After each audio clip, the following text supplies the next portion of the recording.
Hello, beautiful people. It's Friday. Woo!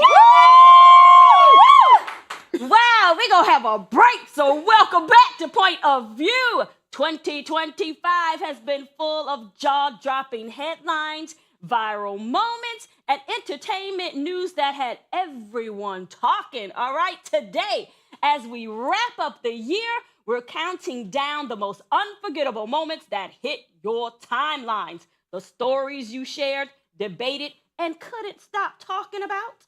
Joining me at the table are Crystal and Sunset. Hey. And our host, Tally. So they're going to break it right down with me. So grab a seat, get comfy, and let's dive into the moments that made 2025 one for the books. You're watching POV.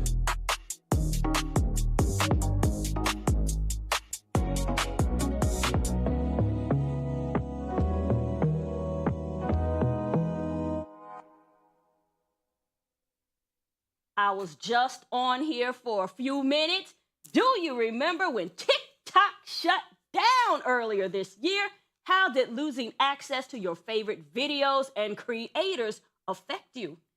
I think it affected us in a mini onset frenzy that we later realized was exactly that, and it was something that even though we value in a sense and people make money off of and it gives them a platform, it just ain't that serious, baby. Because once they said that it was deleted, I deleted the app anyway. And then and then when I got back on there, I don't think I used it the rest of the year. Yeah, same. It was like, no, I love when things like this happen because it makes you realize how much we're super reliant on like social media and being on your phones. Anytime that happens and there's a disruption that goes on in the media, I feel like that's when people realize like, oh, I was probably on my phone a little too much. Get back into reality, touch grass. So it didn't affect me at all. I think for me, because I wasn't on like TikTok for monetization, it didn't bother me. Yeah. Now, had this happened to my YouTube, we would have had a problem. Okay, I would have probably been like some of the TikTokers. So I think because it didn't affect me, it wasn't a big deal. But I do understand that when that's your source of income and it's abruptly taken away, it can definitely be a thing. Like my YouTube is what purchased my home. Like I use that to pay my mortgage. So imagine those who are using TikTok that way. Yeah. At that point, it's like, okay, foreclosure. Yeah. Because what am I going to do? Right. You get what I mean? So I can understand. Yeah. But it didn't affect me. I wasn't really on TikTok. So once I realized it was going away, I was like, oh, maybe I better get on there if it comes back. So that's what I did. But I was concerned about the people who have made a living off of TikTok. It's like, what are they going to do? How can you just take this away from people? So that was my biggest concern. So I hope it taught people, though, in an instance where the economy is like 1 minute you could have a job, the next minute you can't. Right. That's their job, too. So they should be looking at other avenues on how to monetize in different ways on TikTok so they're not solely reliant on that. And it should have taught them to put their finances in order and save for a rainy day. Yeah. Because clearly, especially while Trump is president, baby, the rainy days are every other day.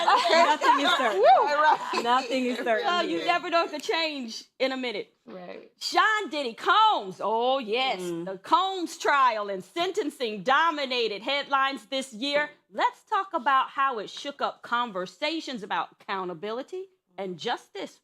Yeah, we've been having a lot of conversations about that lately.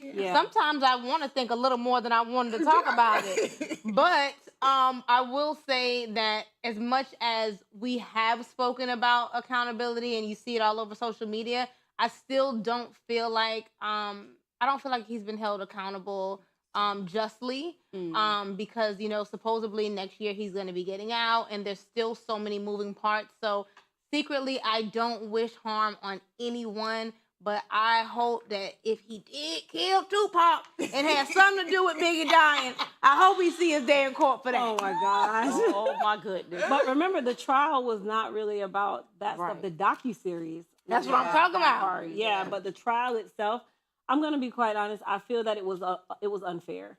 There are judges, there are other people in extremely high places that are of other ethnicities that are not scrutinized the way he was. Now, granted, yes, he is a perv. Do I think that you had Do I think you're an Epstein? Do I think you're any of these people? Yeah. No, I feel like he's being prosecuted or persecuted for being a black man who has money and who's sure of what he's doing, and they're using his counterparts against him. And I think that's his fault at the end of the day, because I remember when my son, who's now 17, was 7 years old, and he was walking, straight path down the hill from the school he was going to my grandmother's house, and he had some friends, and they weren't, black, and they were all doorbell ding-dong ditching, okay? And the only kid that got in trouble, that the neighbor took a video up of the school and took out all the rest of the other kids, but made sure they brought the part with my son on the video, was my son. And I told my son right then and there, let this be an example for you of how life is, unfortunately. Everyone else can get away with something, but as a black man, you will not. I can agree. I can agree. Well, Dame Dash said it was black man hunting season. It was black, yes, it is. That's what he When said. is it not? Black man with money. Black man with money. But Yes. when has it not been? When It's has always. it stopped? Right. Like, Right. let's be for It's real. always. Speaking of the documentary, it dropped. As y'all know, 50 Cent did it. And Netflix this year, and what happened? 50 Cent Diddy documentary dropped on Netflix this year and completely shifted the conversation. Be honest, did The Reckoning change how you view Diddy and the people involved? Did it? The Reckoning for me gave me clarity and insight to all of my speculations, because I thought that this is exactly what was going on in Hollywood. And now we see, and I do think, with that information, yes, more people should pay, but I also think more people should have restraint and, be content in living semi-normal lives and just stay away from the baby oil and the back door banging. There you go. Oh, I mean, But let's be quite honest. It was all. I'm in the mindset that it was all timing. The Diddy trial, then the docuseries. But think about it. In the other ethnicities, do they do this in that fashion? Right now, there's the documentary, the Monaco murder or something, Billionaire of Monaco. This was like 20 years ago, and now the docuseries comes out. Yet for him, this comes out strategically right behind your trial. And they don't do that to other people. They don't Baby, do well, that. black people talk too much. We already know that, honey. Yeah. We know that. White people, they got secrets. Ain't nobody gonna know that their daughter had a baby at 12. We don't know what's going on. No, but it's unfortunate that we're it is. moving on, y'all. Cardi B's trial made headlines earlier this year, from her charismatic personality to her courtroom looks. It had everyone talking. Take a look at this. You said she's bigger than you? Is that correct? Absolutely. How do you know that? I mean, look. I'm looking. I don't agree with that. What is your basis? Are you saying she's physically bigger? She's taller? I mean, you have her medical records, I don't right? have anything. I'm asking you the question. I mean, I was 130 pounds at that time. So she's overweight, right? In your opinion. Objection, relevant. She's a little. You don't need to answer me. What I remember about this trial was when she said if anybody else comes after her, she's going to countersue them this time. She's not going to keep putting up with it. Baby, I remember all those wigs and that baby bump that she was hiding, and we found out right after that she actually was pregnant with Stephon Diggs' baby. But I have to say, I wish that Cardi B could get like a PR person that, will help her be able to speak a little bit differently, because I need her to get another voice, not just a signature Cardi, so she can be an actress, baby, because she'll be better than Beyonce, Lisa Ray, all of them, baby, because she be cutting up. I just had to say it. All right, the viral Coldplay Kiss Cam corporate fallout. The Coldplay Kiss Cam moment went viral early this year. Talk about corporate fallout. Let's refresh your memory with this videotape. Oh, look at these two. All right, come on. You're okay? Oh, what? Either they're having an affair or they're just very shy.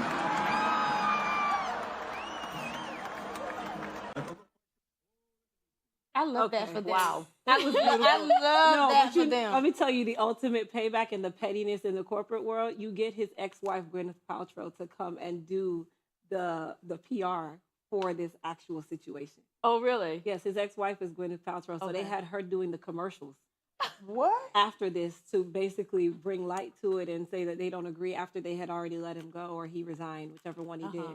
But that is the lowest dig you can get.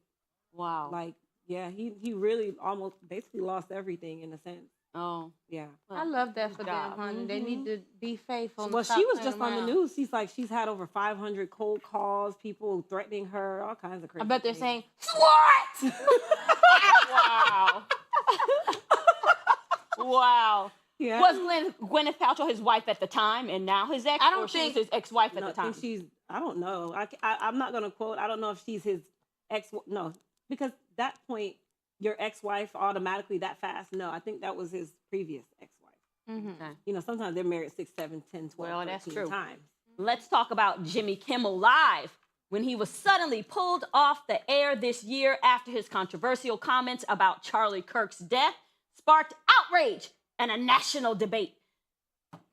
Let's go back and look at it. Let's see what started. We it hit all. some new lows over the weekend with the MAGA gang desperately trying to characterize this kid who murdered Charlie Kirk as anything other than one of them and doing everything they can to score political points from it. In between the finger pointing, there was grieving. On Friday, the White House flew the flags at half-staff, which got some criticism.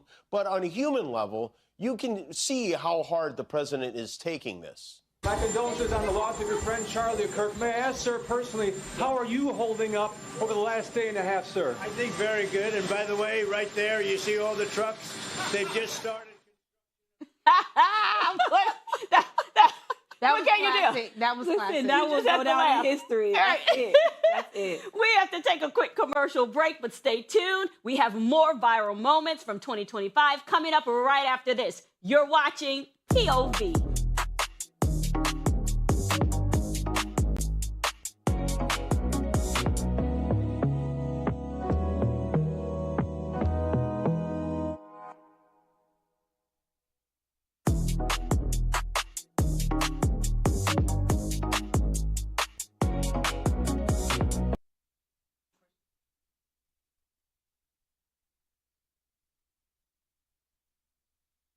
Hey, y'all. Thank you for sticking with us on this quick commercial break. As we wrap up 2025, we have a question for you guys at home as well as one for us at the table. The question is, what's the biggest lesson that 2025 has taught you? For me, don't be afraid to stand your ground. Don't be afraid to say enough is enough and I'm not taking it anymore. You've done enough.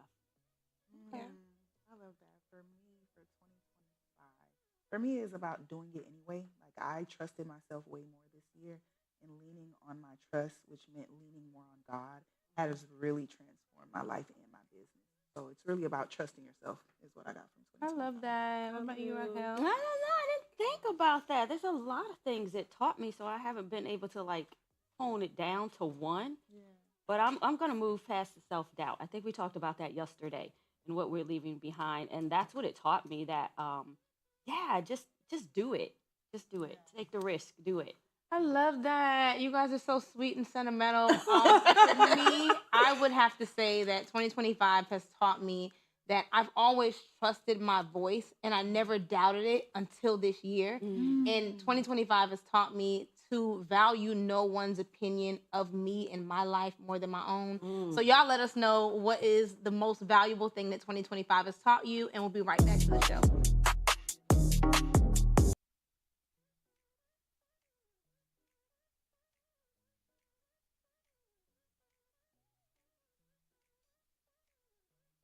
Welcome back, beautiful people. If you're just tuning in, we're diving into 2025's most viral and talked about moments, the stories, the scandals, and the headlines that had everyone talking this year. So let's pick up where we left off. All right, Labubu dolls. Earlier this year, Labubu dolls took over the internet. From viral unboxings to sold out stores, it became the obsession everyone couldn't stop talking about. Listen, I almost got tricked into having one in my house. My daughter kept talking about she wanted a Labubu doll, and luckily God just happened to drop it on my lap the same day that it's like a replica of like this demon, and it actually looks just like the demon.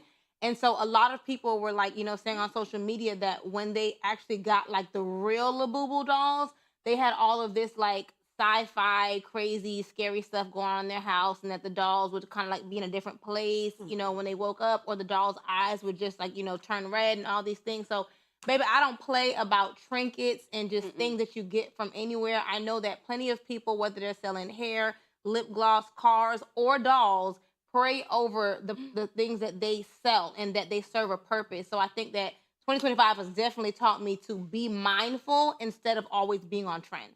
I agree. Yeah. I never liked the doll one. I feel like it's a very cheap looking doll anyway, on top of the fact that it does look very demonic to me. Like, I've never been a fan. And most people, like, they're adding them to their luxury bags. I'm like, well, you're just feeding right into the answer right there. I think it just shows where we are societally. That they can make anything trend. Yeah. Well, and especially these little things. Like, really? I've never seen them in my life. Like, that's very interesting. I don't know. Early this year, Blue Origin space flight with Katy Perry, Gayle King, Lauren Sanchez, Amanda Nugent, Aisha Bowe, and Carrie Ann Flynn made headlines. Take a look. Too many names. Take a look. Tamir's in space. It's okay. Leave Flynn up there. Flynn, bye. Flynn, I gotcha. I gotcha, Flynn. Gotcha. Proud of you, Flynn. Flynn, can't get down. Oh, the moon! You guys, I will have to tell you, look at the moon. That's amazing. I want to add that shortly after, I do recall hearing that this was a simulation and they went absolutely nowhere. Wait. Look at how you say it. Are you serious? What was the? They didn't go nowhere. For what did I'm confused? Listen, I don't know. This I was feel not very like out the of the viral loop. moments I I don't heard know. of. I'm still waiting on one that I actually even cared about. Like none of them has been a issue for me where I'm like focused on it, or I've seen it on social media. I'm like, oh my god, that's crazy. I have no idea why this was like. I don't know either. Yeah. So this wasn't all right. Not from my recollection, honey. They never really landed on the moon or Plymouth Rock or anywhere else. So why was it? You don't want to land on there? Plymouth Rock. That's for darn sure. We don't want to do that again. Leave that behind. Another moment that stood out earlier this year was when the Jet 2 holiday sound meme went viral, flooding TikTok and social media with everyone recreating the hilarious trend. Okay. Well, Jet 2 Holiday is actually just it's an actual like vacation pack. Well, is it ghetto as a trend of the memes that people be doing? No, people just the commercial, nothing's better than a Jet 2 Holiday. It's actually very real. They use it for advertising. Oh, I didn't know that. It's really an advertisement in the UK. Like, it's really a wow. And we just turned the dumbest things into something dumb, but it was a good sound though. Yeah, but it's an actual advert. Oh wow! Okay. Right now you can save 50 pounds. Wow! It's really an advertisement. So is Jet 2 Holiday the equivalent of Spirit of Frontier? No, it's just it's like packages, like vacation packages. So why does vacation nothing packages? beat it? Oh, okay. So why does? Oh, I get it's saying Jet 2 Holiday. Holiday. Yeah. Like, oh wow, like It's just an advert. Let's move on. Oh. Do you remember earlier this year when Michael B. Jordan's Sinners went viral, becoming one of his most talked about movies to date? Of course, this sparked controversy, conversations about faith and redemption. Do you remember? I definitely saw. Did you guys see Sinners? I saw it. I did see Sinners. I did like the movie. It It was really controversial because I know a lot of Christians, my fellow Christians, were saying like, don't go see the movie. It's demonic. Listen, don't go outside. It's demonic. Don't go to the grocery store. It's demonic. Literally, the world is legit demonic. It's either you're fortified or you're not. It was just a movie to me. Yeah, that's all. If you read past it, people are like, oh my gosh, it had such biblical meanings. Maybe it was just a movie. I can't watch anything without it being just this. I just can't. It's just a movie. But you know what? I watch everything. It's everything to me. So it's you not watch Alien entertainment. versus Predator, and you're Everything really to me is promoting an agenda. you're It's saying intentional. something. Yes, It has an agenda. I do believe that. But maybe I too have to come to a double standard because I did just say that it's either you're fortified or not, and I did go watch Sinners and would have watched it again, baby. But what I will not watch is what the girl named Ariana Grande and Wicked. Wicked. Now I won't watch Wicked can't now. watch that. I don't want to see that. Boring to me. It's hard to watch anything. I don't know what is happening. I think I got scared after they got so scared. I can tell. Good, she can tell. Yeah, you don't want to watch too much with me because I have something to say about every scene. All right, the government shut down early this year. 2025, the government shut down, left hundreds of thousands of federal workers furloughed, all because Congress couldn't agree on funding and policy priorities. That should have been the focus. And if we're talking about, the government shutdown and the things that matter to people, or controversies like we just were saying, I think it's a bit controversial that the government shut down around the time that Melania was working on spending $40 million on a documentary that no one cares about. Was it controversial or intentional? Exactly. Well, I think if we've learned anything from this is how to use other people's money. Ooh. Definitely learned that. You know what? One thing that Positioning. I did learn, Yes. one thing that As I well. did learn, even though I'm not a part of the federal government, I only pay them like money all the time. Okay. There's no loyalty, there's no guarantee in anything. And that's one thing that I learned. I actually was offering free services to people who were affected by that. Like just something small, but honestly, it just shows you nothing's promised. And while everyone was furloughed and not getting paid, they were still getting paid to waste time. That's just say a lot. And they were taking their vacations. They were living spending their lavish $40 million. $40 million using other people's money. Positioning and using other people's money. That's what I learned. All right. Wait, what about wedding fans? Everybody say wedding fans. Boots on the ground. Boots on the ground. Still don't know how to do that. I have no coordination. I have none. absolutely My hand and love I it. don't go together. Yeah. I love it. Everybody I was learned doing it. how to do loved it. too. I love You it. did the Yeah. steps too? I I still love it. can't. I'm a dancer though, so that's Okay. Wow. Yeah. I can see that with them little feet. Can you imagine seeing Sunset doing the fans and all that? I do. Oh my gosh, I wish we could see it right now. I wish it would be so cool just to see you do it right now. Oh my gosh. Don't give me a fan. Boots on the ground, y'all. Everybody was doing it. I think it brought so many people Joy. together. To me, it was black yes, joy. and joy. Yeah. I loved it. I love it. Yes, It the was good. camaraderie that everyone had. I was love fun. that. Yes. It was. It was fun to watch. Kendrick Lamar stole the show at the Super Bowl halftime, delivering a powerhouse performance that left fans talking, dissecting. We were going line by line, everything. What you think? I loved it. It was entertaining to me, and I like that he incorporated a lot of the smaller dancers and other names. It wasn't just about that, but just everything about it. It was fun. It was There's a lot of translating going on. Yeah. Yes. Yeah. I remember when I initially saw it, I thought it was cool, but I thought it was a little bit busy and I really didn't understand. But kind of doing a deep dive after, I did appreciate all of the underlying, things and the messaging that he made sure that he portrayed in there, and it really did tell a story, which I feel like was the whole point. So I was excited about that. All right, look at this. Well, look, y'all, we can't end 2025, okay, without talking about the most viral moment. Okay, this is the big one. We have to mention right here at POV. Yes. We went viral. Yes, entrepreneur, author, and businessman Dame Dash joined us recently, and by the time the interview ended, it was all over the internet. So if you missed it, here we taking a look. So we had. Well, he was something to interview. Wasn't he? It was chaotic. It was Call it what it was, okay? Let's not call it. It was chaotic. We were playing double dutch. Yeah. We were the bad ones. Y'all were the good ones. It was a lot going on. We were trying to land planes that were going to Japan somewhere. Right. It was a lot. It was like landing. But just know that we had probably one of the most viral interviews. Yes. Yeah. Literally go viral in less than 12 hours. Yeah. For days. And it's still going as of today. Still going. Like today.